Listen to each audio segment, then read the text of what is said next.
Hi everyone. The most awaited Civil Service Prelims 2018 examination has been over now. The concern of each and everyone who have attended this examination would be whether I will be qualified for the mains. So you will be eagerly waiting to know what would be the cutoff.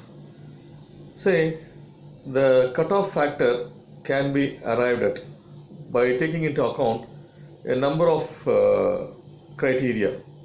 Say for which we have to go for a general analysis of how and what the question paper is about. Say, talking about the question paper, as usual, the UPSC has come with a standard question paper. Say, one cannot call it as an easy paper, or either it is not a difficult paper. But what I would say is that a person with apt preparation would have done well in this examination. Say, if you look at the number of questions asked in each and every areas, say it's been disbursed in a very good manner. Say, without any specific weightage to any of the subjects. Say, if you look at the previous question papers, people would be saying that this area has got a particular weightage, right? More number of questions from particular area. Say, for example, year before last year, right, the weightage was given to, more weightage was given to polity and governance. Of course, in this question paper also, there is some weightage to polity and governance, but again, right, not at the cost of other subjects. Here, people from different optional backgrounds can score well in this examination. Say, for example, right, if you opted for history, previously there is no scope for history, right? But now you look at the question paper, right? The modern India part has some 12 questions in its part. Say, this area specifically, the questions asked were from 1800 to 1950 with much weightage in this era alone, right?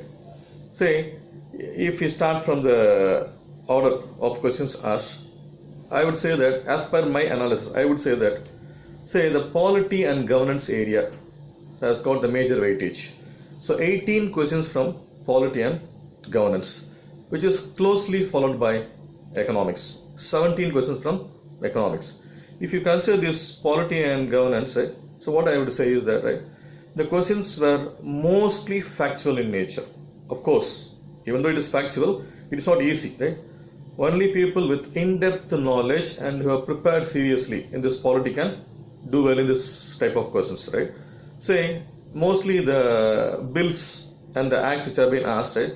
If one is constantly keeping tag on 5 years of what is happening, 5 years of current affairs, right? And the bills and acts happening around them, one can easily answer this area, right? Say, what I would say is, right, a well-prepared person can easily score around 12 out of 18 in this area. Say, and the next I said, it's economics. Say, most of the questions are conceptual. Of course, if you have a basic knowledge about economics, you can solve most of the questions. Along with the current affairs interspersed. Say, for example, the GST. It's a very good question, right? Say, what are the goods which are exempted from GST? Right? But it is very simple. If you simply use the logic, you can arrive at the right answer. Right? So again, I would say that it is an easy area to go with. Then, the current affairs area has its own contribution here. Say, only in the past few years, I can say that only in this year, the UPSC has come with the correct weightage for the current affairs. Yes, of course, there is current affairs interspersed in the traditional areas also. But if you go for pure current affairs, I can say that there are 15 questions asked, and most of the questions are very, very direct, right?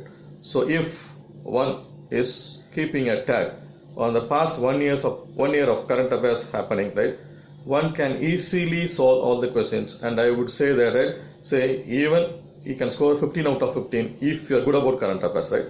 Then I can say that the next area which came more in weightage is the modern India. Of course, unlike any other years, say for the past 3 or 4 years, we can say that modern India has its good contribution this year, right?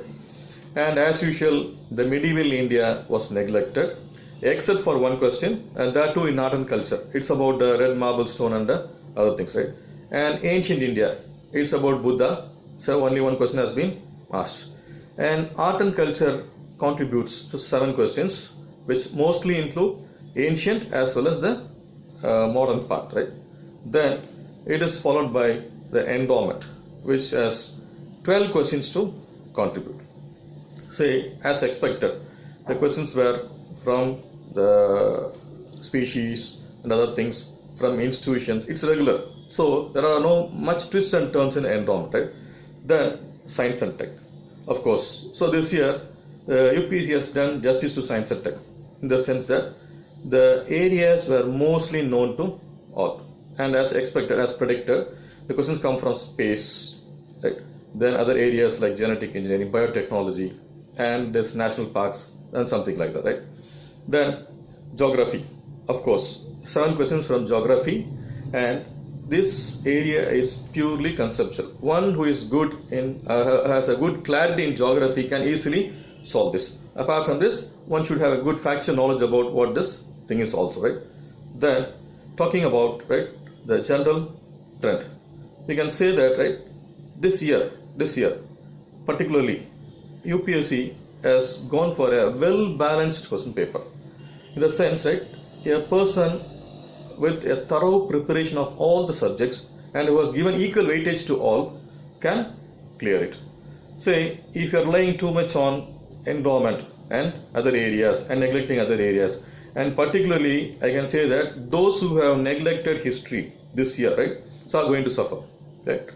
And say a person, we say in the sense, for 1 year of continuous preparation in all the above said areas, right, can do justice to this examination, right? Now coming to the cutoff, say the last year's cutoff was 102 plus for the OCs as well as for the OBC, with a few points difference, right? And what one would say is that, right, even though the question paper is neither easy nor tough, but what I would say is, right, at least, right, 50 to 52% of marks will take you to the mains. Say, you may ask, right, so the question paper may not be easy for all. Of course, I interacted with the students. What they said was the average range was between 75 to 85 questions, where the people who have done well, they've gone up to 85 questions, but we may not know whether all the questions are right? So, and people who have done up to 70 questions, maybe they have done some 60 to 60 questions right? We may not know. But going by the general trend, what one can say is that, right, the cutoff will fall somewhere between some 52 to 54 questions, right? Say, this year, the number of vacancy was only 798. So consider this factor, there is the scope that the cutoff may go up, but the standard of question paper, of course, right, one can say that only a well prepared person can take this test. So what I would suggest is, right, so if you fall somewhere between 102 to 108, right, so 102 will be the lowest end and 108 will be the highest end, right? But probably the cutoff falls somewhere in between these two, right? So if you are 50 plus or 51 plus questions, right, you can definitely anticipate the mains. Thank you.